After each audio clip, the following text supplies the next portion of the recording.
a bit. This is not good, guys. But now, shit, there's some sick cars here. Good morning, people. Good morning, people. The 350 is here. Now, in the last episode, I think I've been filming so many videos at the minute, I actually forget where we're up to and what I filmed. I'm pretty sure in the last video we did all the traction control delete and stuff like that in the 350. After that, we actually went and got it. Well, we actually got an MOT because I actually managed to drive the car. And from my short experience of driving it, the diff just felt terrible. It felt absolutely terrible. It did not feel like an LST in any way, shape or form. So after I actually went and did some research online, what they thought of the diff. You know, it wasn't just me, was I going crazy? I found out very quickly that I wasn't going crazy. The diffs in these cars are shockingly terrible. The diff is really the problem, I think, now. Wow, it's super uncontrollable. Worst car I've ever drifted in its stock form though. It does not feel good. Needs a diff really bad. The moment you put it into second gear, it just wants the one wheel peel. Apparently I saw one source saying that they only lock around 30% of the time. It's unpredictable. They only lock at a certain wheel angle, and as soon as the car straightens out, it unlocks. Clutch kicking, any sort of weight transfer or anything like that, the diff stays unlocked. Anytime you go to do a transition and you straighten out, the car will unlock. It causes for quite violent transitions and honestly very unstable, very hard to control environment. Whoa! We're going to be drifting this, and this diff is not up to standard whatsoever. So I've been speaking to a motorsport company. We're going to get this diff off, take it down to them, and we're going to swap, which the new diff will lock 100% of the time. We'll have no unpredictability, no stupid bullshit unlocking. It's going to be great. So I'm now hoping, since we're stock height, comfortably underneath it, although I do need a better jack, because this jack isn't exactly a low entry one. It's not low enough. So we've got a nice high in the air. There's no subframe we've got to take off or anything. There's actually three kind of like bushes at the subframe houses. One here, one in the side, and then one up here. But I am going to WD-40 everything. We've obviously got to pull the drive shafts off. And there's a little ABS sensor here as well, which comes up.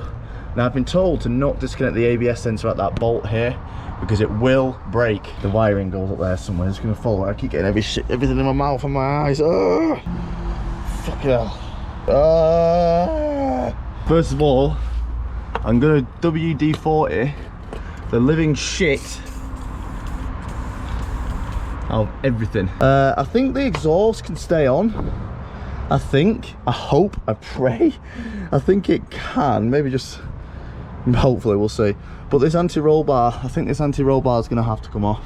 Two little bolts here. Oh god, they do not look healthy. This is going to be a right heavy bastard, but we can do it, boys. PMA, positive mental attitude. Now I'm really not expecting anything to come off easy on this car, because nothing's been modified. There's two 14 mils. No way you're getting a brake bar or anything in here, so you're gonna have to just use brute force.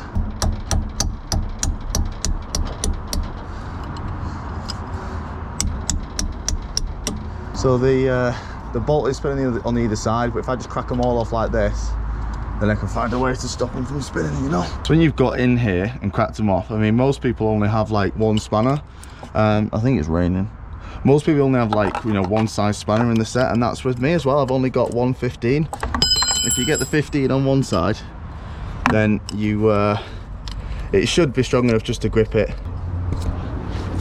Shit with my eye all the time. Oh my god, I've just been in absolute agony with some shit in my eye. Oh my god, like, so annoying. Why can't they just make someone just design goggles that you can actually see shit through? I've had it once before when I've done that, scratched my eye, scratched my cornea, and then I had that pain for a week because there's nothing in there. I could just feel the scratched cornea, and oh my god, I get terrified every time I get something in my eye. I get terrified of that feeling just being for a week. I was in an eye patch for about a week over Christmas just because you get a little bit of shit in your eye, you rub it, scratches your eye, and you're f***ed. The driver's side is way easier because you can just get a ratchet spanner on the inside, but this one the exhaust in the way, so you can't actually get a ratchet spanner on. Now I know people saying just drop the exhaust. This exhaust is OEM, and I know for a fact them bolts aren't going to come off. So if I can avoid for as long as possible not touching this exhaust today, because I need to get this diff off quick, then I'm not going to touch this exhaust today. So instead I'm just going to take 3 times as long, struggling, swearing and getting loads of shit on my eye because I don't want to take the exhaust off. Okay, so the drive shafts are now off. They're just lying there. It is absolutely pissing it down, so I'm kind of glad I'm underneath the car, but I'm not going to lie, it's quite nice to have some coolness on your legs. It's been so hot recently. The next thing is we need to remove the prop bolts, which are up here. They look a little bit bigger. They look like 17s or something like that. So these prop bolts are of course incredibly tight again. They're not really rusty, so I don't really think I need to WD-40 them. It's just they've been through a lot of heat cycles. So now I've took the prop shafts off, I can't actually use the handbrake to hold it, so I've just gone to put it in second gear, and now that should be enough to hold it. We're going to get 17 on, and again just use the same technique as before, just get a hammer on there and just shock it off. The annoying thing is now is you've got to keep going in the car, changing gear, spinning it, put it back in gear, take it out of gear, spinning it. It's a bit annoying, so hopefully I'm going to see if I can just get on 2 here and then a bit of collateral, you know. So all the prop bolts are off, so just give this a bit of a tap, and there it goes. There's the prop. Prop's just going to rest on the exhaust. Next we need to tackle this anti-roll bar. I believe we have to just drop it down a little bit so we can just arch the diff out. You have a look there, we're not going to be able to go back any further, and this anti-roll bar's sitting right here. So if we can just drop it, we might be able to just drop it down this bit and then angle it down here. But at the minute, I don't think it's going to drop enough. So let's hope and pray that these come off nicely. It looks like 14s.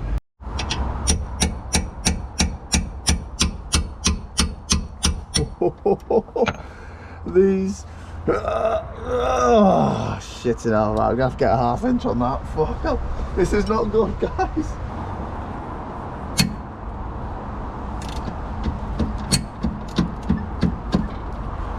Oh no, guys. Okay, so I've got one off. What I had to do was, luckily I've got an impact socket with a 6-point, because what 12 points will do is they're just going to like grip it and round it. So I've got an impact with a 6-point extension. It's a 14mm, then whack it on, make sure it's on there nice, get the gun and then gun it off. And what the gun's going to do is it's going to stop any like sort of circular motion rounding it, and it's going to apply some heat as well. So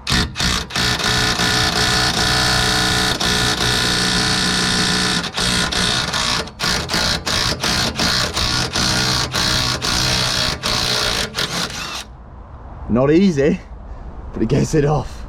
So what's happened on this side is, if you can see this one, this nut came off pretty easy, but this one, it's spinning.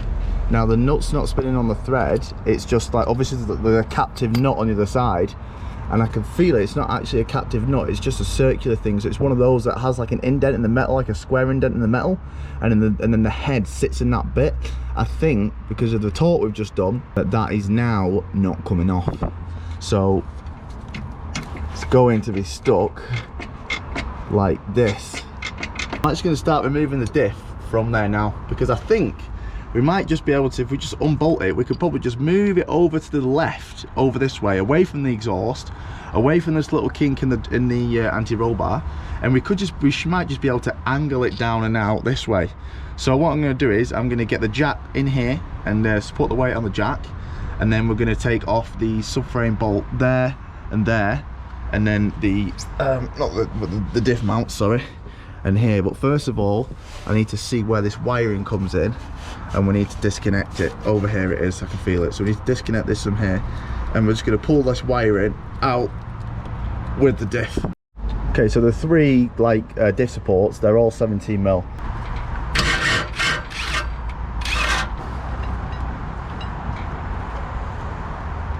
Oh, so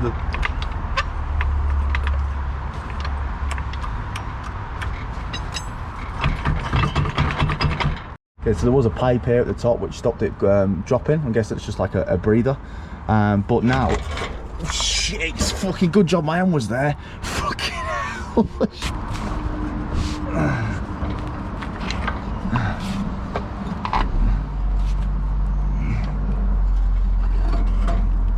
But there it is.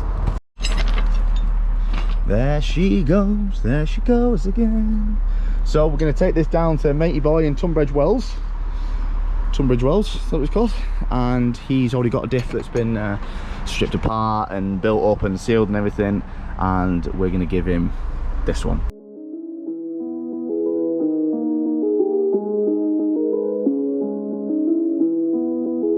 Okay, so we just pulled up at 365 Performance. There's some sick cars here. I'll show you some of the cars. I cooked a little cinematic of the cars. Oh my god, there's some sick cars here.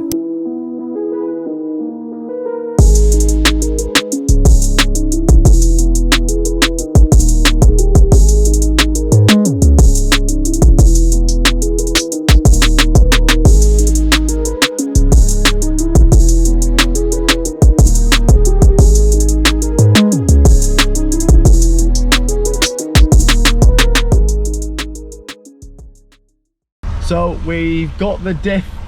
They said it's sealed up, but they said just give it a couple of hours before I tighten the bolts down, let the sealant do its thing. They said leave it a while before you top up the oil just so the sealant can dry. So we're gonna go and get some oil from Halfords, and then tomorrow we will fill it up with oil and get it back in the car, maybe tomorrow or the day after.